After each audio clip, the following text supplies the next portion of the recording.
When I was a kid, fast food toys appeared as if by magic at the bottom of my kids' meal. I had no idea where they came from. So as an adult, I attempted to pull back the curtain on that a little bit and discover where they came from. Here's what I found out.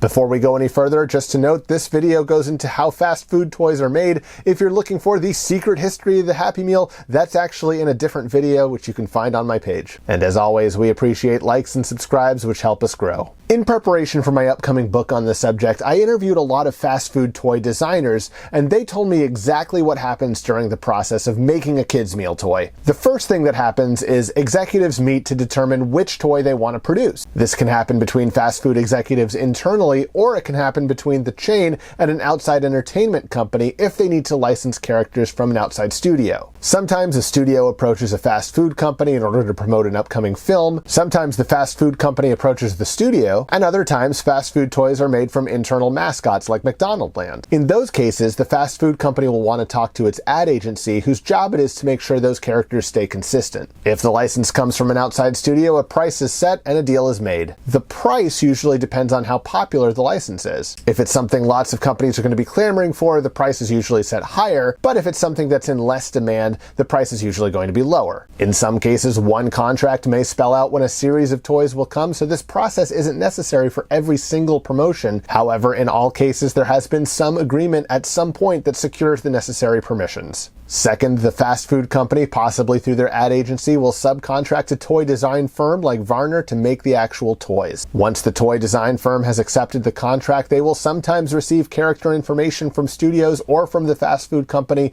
that spells out exactly how the property should look. However, in other cases, the instructions may be a bit more general, leaving the toy design firm to create their own concept art for what toys will be made. Even though there are so many fast food toys out there, there's so much more concept art for pieces that have never gotten made. Typically, when fans see those pieces, they think to themselves, my gosh, this would have made a great toy. But there are many reasons why that toy never got made. It could have been too expensive, it could have had too many small parts, thereby presenting a choking hazard, it might have ultimately been deemed not the right fit for the character, or plenty of other reasons. Third, once the concepts are approved, the toy design firm will start to make prototypes. The first step of that for the toys we love from the 80s and 90s was to create a wax or resin sculpt. That may look like this, my Superbugs wax sculpt from the 1992 Super Looney Tunes line. If you compare this to the production-made example, you'll actually notice small differences, such as the ear shape. That's typical of designs in their early stage. Here we have Barbie in resin, another famous Happy Meal toy of the 90s. Once that early work is approved, then the toy design firm will start to tool molds. Molds are used in the ultimate mass producing of the toy. However, we're not done yet. Usually those molds are tested out a few times to make what are called first shots. First shots are examples of the toy in non-production colors just to test out the articulation mechanics of the piece. Here's a first shot of a toy from the A Bug's Life Happy Meal. You'll notice on this side it has some internal markings from the factory. During this time, the toy design firm will also produce paint masters.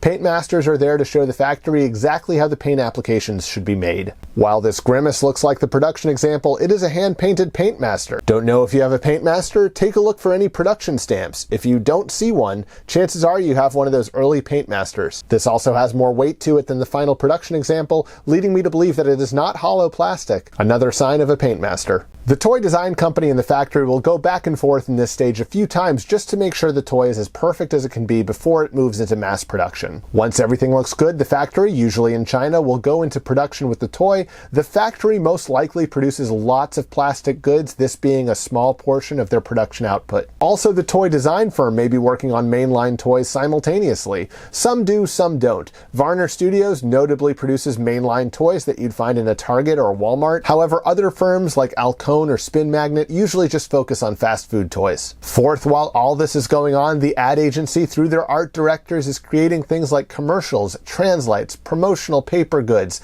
and other media just so people know that this kids' meal promotion is coming. Nowadays, that also includes online content. The hype begins. Once all these components are in place, then the promotion begins. It usually runs for under a month, and then it's on to the next one. It's this speed that sets fast food toys aside from those mainline action figures you'd find in the big box stores. Fast food toys are usually made quickly, cheaply, and run for very short periods of time. Considering all of that, it is something of a miracle that these fast food toys have achieved permanence in our nostalgias, being forever loved despite being designed for such short shelf lives. Thank you so much for joining me for this fast food toy file. I hope it gave you a little more insight into how fast food toys are made. There's going to be another toy file next week, so please join me for that. In the meantime, feel free to like the video and subscribe to the channel. That helps us grow. Other than that, see you next week, and open your toys.